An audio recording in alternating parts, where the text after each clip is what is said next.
Well, if you're a pet parent like me, fall is a very exciting time because that means you can break out the puppy costumes. But with fall, there are also some hidden dangers that you kind of want to be aware of. We've got Rebecca and Amberleigh joining us this morning, and let's kind of go through that a little bit, some of the things that we as pet parents should be aware of. Yeah, so with fall, it's a new season. So there's a couple different things from season to season you need to concern yourself with when it comes to pets. First and foremost, make sure they're protected against fleas and ticks. Ticks come out kind of in the autumn season, so you want to make sure that your flea prevention also has the tick prevention in there.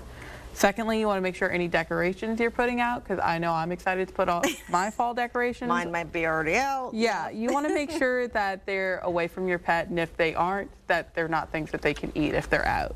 What are some of the things that we should, I guess, maybe not put out in front of our house for this fall season? So you want to, if you have a pet that's very curious, putting a pumpkin out is totally fine if you want to carve a pumpkin. I know that's what everyone's always concerned about. What if my dog eats my carved pumpkin?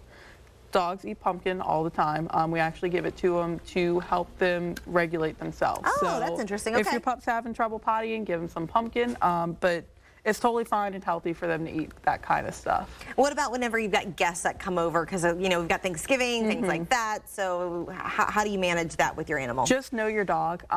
Some dogs are people dogs, and some dogs are a little bit more shy when it comes to meeting brand new people. So just let your guests and your visitors know ahead of time that you do have an animal, and take it a little slow. Don't expect to come in and start playing fetch with Amberleigh here. And any other don'ts that we should be aware of?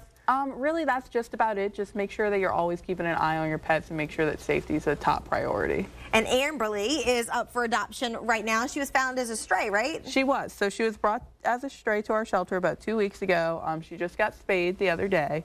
And she's really just the sweetest, calmest thing. I'm really surprised. She's some kind of greyhound mix for sure, because she has some such long legs. Yes. And she beautiful does. markings, too. And she's been such a sweetheart in the studio. She really has. Well, thank you guys so much for joining us. And if you have any other questions or concerns, or if you want to maybe adopt Amberleigh, you can go to the website right there on your screen, la-spca.org, or you can call the phone number. So thank you guys so much for joining us. We appreciate it.